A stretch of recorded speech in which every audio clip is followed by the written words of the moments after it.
What do you do if you've won 2 Oscars, 2 Grammys, Golden Globes, BAFTAs? It's a very long list.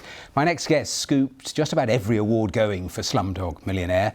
A R Rahman is India's most prolific composer and he joins us live on today's programme. His latest project is a first. It's his directorial debut, a 37-minute film called Musk. And of course, it is groundbreaking, a 4D film combining smells and interactive seating. It's been played at the Cannes Film Festival in France. Have a look at this. No!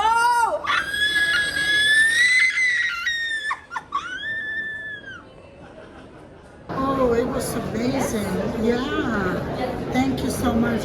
That was exquisite. Good job. That was the most magical, immersive experience ever. Introspective, magnificent. Wow. Thank you so much. Well, the snapshot reaction from those who actually seen the film. I'm glad to say that A R Rahman joins me live now from Cannes. Wow, what an intriguing project this is. Tell me first of all how you had the idea. The idea came through a discussion with my wife. She's a big fan of perfumes and she's got like 250 things on her table. And just as a thing to please her, I said, why don't you do a movie called about perfumes and having perfumes as a narrative with the music and all the stuff.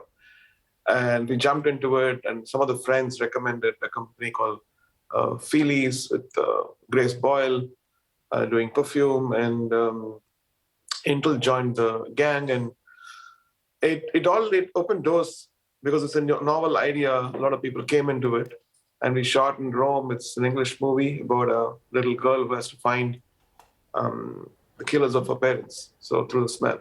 I'll come back to the film in a moment, but we're showing pictures of people in their seats with their masks and viewfinders on and the smells that are being wafted across them. I mean, talk me through how it works, because on the face of it, it seems so different in terms of your background, composing music. I think post-Oscars, I spent a lot of time in LA and met a lot of friends who are tech. And I had a lot of free time because I was doing Hollywood movies, and Hollywood movies don't allow you to do 10 other things at the same time.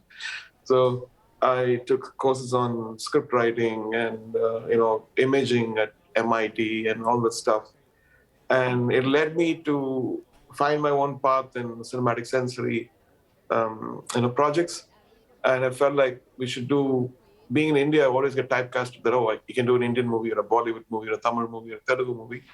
And I felt I want to do my narrative about a Western story and how we can do it, because I'm a big fan of course, Western movies and European movies and French movies and Iranian movies. So yes, it's a good diversion for me. Of course, I love music, but to do this was really exciting and terrifying. But it's interesting, isn't it? Because I suppose, like all aspects of cinema, you've got to be really careful the devices don't end up becoming the story. The storytelling is so critical. And this is a story, and we're going to put a clip on the screen as you speak to us. It's a story, it's shot in Italy, and it's a film about revenge, isn't it?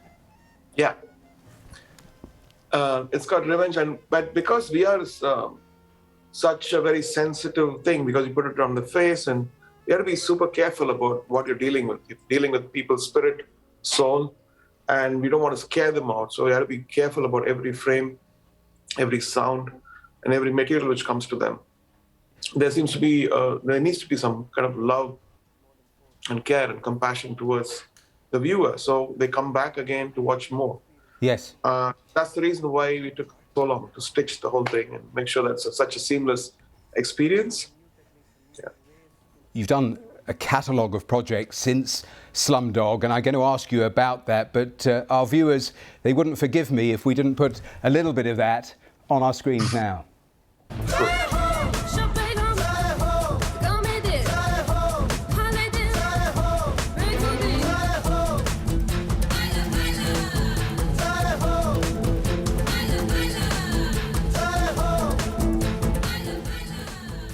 Just a quick one on that, because I've always wanted to know, when did you know and sit down and think to yourself, I've written something that I think is really going to take off? I mean, did it come quickly? Did it take you a long time? How did it go there? For Slumdog, or Yes. Slumdog, I think when you meet a director who's so profound and his taste of music is extraordinary, I feel like it's a winning game for me. I was thrilled to work with my favorites, Sukhinder Singh, Gulzar, MIA, and I had the most fun time in my life for those 3 weeks which I spent to score this one. And it was an excursion because you work with Indian directors, but then you have somebody from the West, like Danny Boyle, looking at India in a very different way. So that was fascinating, and I thought it's always a learning experience for me. Yeah. I love, yeah. Well, it's a long list, as I said, of things you've done since that project. I mean, I've got it here. You did the Dubai Expo in 2021, Blinded by the Light in 2019, a film about Pele in 2016, 127 Hours. That's another film with Danny Boyle. You've then collaborated with Mick Jagger, Andrew Lloyd Webber. I mean, how do you decide on all of these things? They're so varied.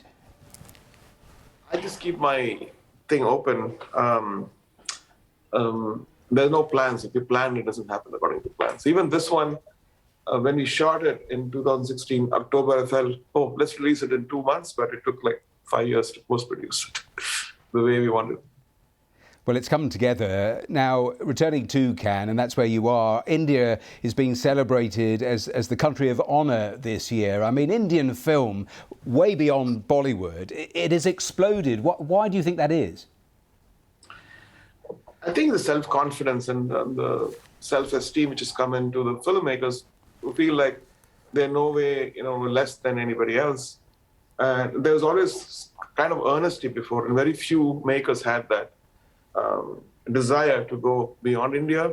Now, I think every film industry, whether it's Tamil, Telugu, Kannada, Malayalam, or Punjabi, Gujarati, or Hindi, they're all empowered and they all have different cultures.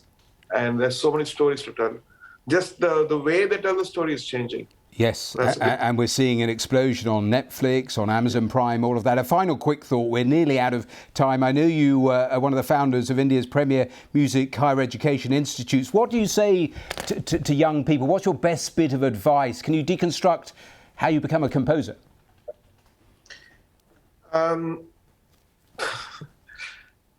Find yourself. And experience is more important than learning. Going and experience, be an intern, and you learn so much by being involved in a project.